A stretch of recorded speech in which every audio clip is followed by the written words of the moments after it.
All right, folks, the good news continues on the interest rate front, so let's get right into it. National average for a 30-year fixed rate conforming loan, according to Mortgage News Daily, 6.53% today. Y'all, you have to go back to May 11th to find rates this low. So we're sitting at 6+ week lows on interest rates, which is good news.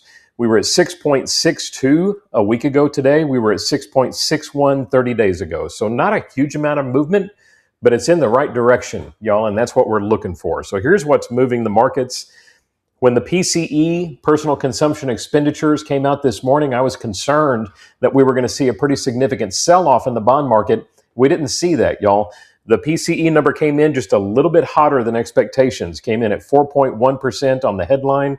We were at 3.8%, y'all, so there's a big psychological miss to go above that 4% mark. When you strip out food and energy and get to the core, we were at 3.4% read on core inflation, according to the PCE. That was in line with expectations, y'all. So two things about the report that didn't really move the bond market in the wrong direction. Number one, it pretty much met expectations and didn't have any upside surprises. And secondly, it's measuring the highs of oil prices. Y'all, oil has really sold off in the last couple of days, last week or so, given what's going on in Iran. We have oil tankers that are moving through the Strait of Hormuz, and we have seen oil prices drop from $98 a barrel down to $69 a barrel just in the 3 weeks since the 1st of June. So you go back 3 weeks, we were paying almost $100 a barrel for oil. We've seen gas prices fall pretty dramatically over that 3-week period. So folks are just shaking off this PCE report as measuring old data. The expectation is when energy prices come down, future PCE's reports will reflect that as well. A lot of other internals in that report, y'all, that show that we don't need to be overly concerned about it, and the bond market for the most part isn't. So here's the question. Can we trust the peace deal in Iran? Well, that is the trillion-dollar question, y'all. And the bottom line is, I think the markets are adjusting to the simple facts on the ground, and they are: the world needs oil and Iran needs money. So one way or another, it's going to start flowing again because it's in everybody's interest for it to do so, including Iran's. So no matter how much they would like to maintain control over the strait, the fact is they need money and the world needs oil. So one way or another, it's going to get worked out, and I think the markets are starting to acknowledge that reality. One thing that we need to address further, y'all, and that is interest rates and how the Fed is going to approach them moving forward.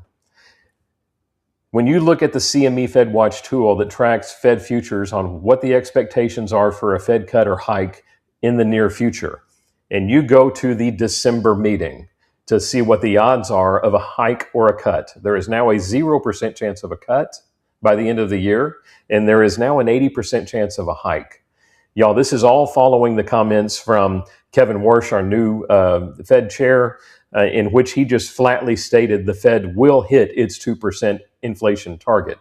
Not only did he not back off of that claim or mandate, he doubled down on it, and he did so in a way that was far more concrete than the markets were expecting from him. Normally, we get a more nuanced statement that we're going to evaluate the facts on the ground and that we're going to see how the employment function might weigh into recalculating what the Fed does. There was none of that. It was just a brief statement that flat out said, we're going to hit the 2% target. That's our mandate. Markets are now accepting that means we're likely to have a cut, and there's now, or a hike rather, and there's now an 80% chance of that by the end of the year. So we have a reprieve here based on a bond market rally that has given us the lowest rates in 6 weeks. We are seeing significant ceilings of resistance to them moving significantly lower, y'all. So I don't want to get into the technicals of that, but when you look at a bond chart, you've got moving averages and technical trading areas that are effectively putting us at a ceiling for where we are now. We've seen the improvement we're likely to see for a while.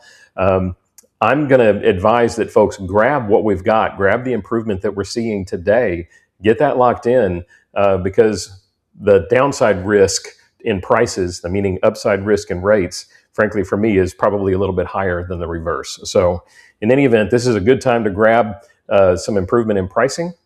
Hopefully we will see more to follow, but there's no guarantee of that.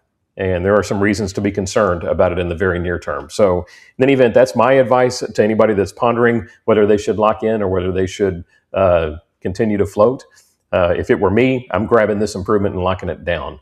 Again, if you don't have a property under contract and you want to know what you can afford, you want to know what a monthly payment might look like and what kind of cash you're going to need to do it, if any, that is all I do for a living, y'all. So please reach out. I'm happy to run numbers for you, happy to fully educate you around what a house purchase might cost you, and we'll get you pre-approved to make sure you can afford it. So in any event, that's literally what I do all day, y'all, and I love doing it. I've never gotten tired of it. Stay blessed, stay safe. We'll talk to you soon.